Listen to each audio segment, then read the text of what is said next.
Yeah, well, first of all, congratulations on the movie. It's completely awesome. We loved it. And the first thing I got to ask you is, like, the last time I had a chance to talk to you was right after the first Avengers, and you were a tired man. How do you do it? Because not only is, we see how much you put into that first one, the movie is of such a scale, and there's such a big cast and such a group of characters in this. How did you, what is it about you as a person, as a director, that allows you to accomplish these sorts of things with a limited amount of human energy? I'm a moron.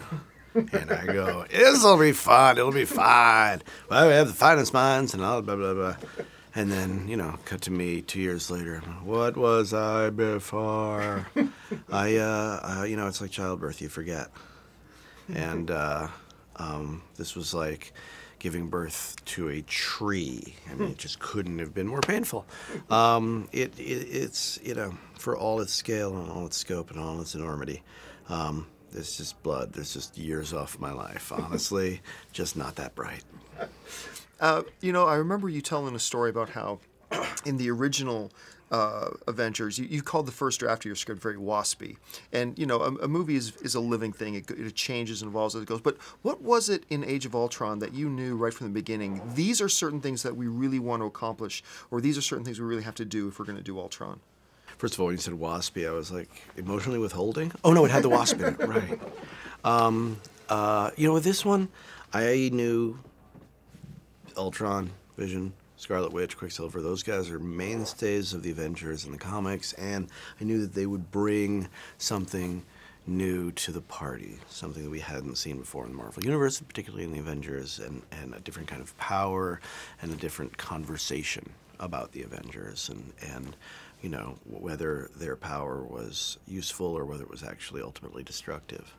And that's pretty much what the movie is about. It's about a lot of things, obviously, because you want it to have a broad tapestry of interpretation, but that more than anything is what I wanted to talk about, and those were the people I wanted to bring in. Also, just to have a different feeling. Thor was kind of a big step for Marvel because they were so grounded. It was like, Iron Man, he's so realistic, and that's what made it click. And then they're like, now to Asgard. And yet they pulled it off. And this was another version of that where it's like, let's add a new spice to this gumbo.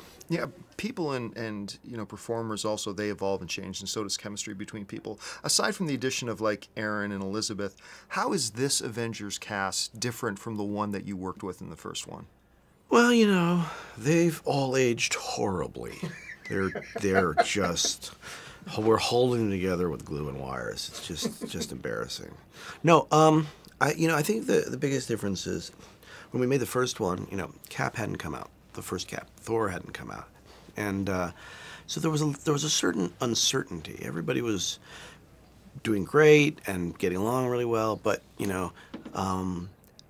this time around, there's a surety. There's that family is a family, and they know they're going to be together for a while. It's there's a confidence that allows them to be sillier and deeper, and to really sort of dive in there, because they know, generally speaking, what we do works, and they know they're safe. And if it doesn't work, we'll pull it back and we'll figure something else out.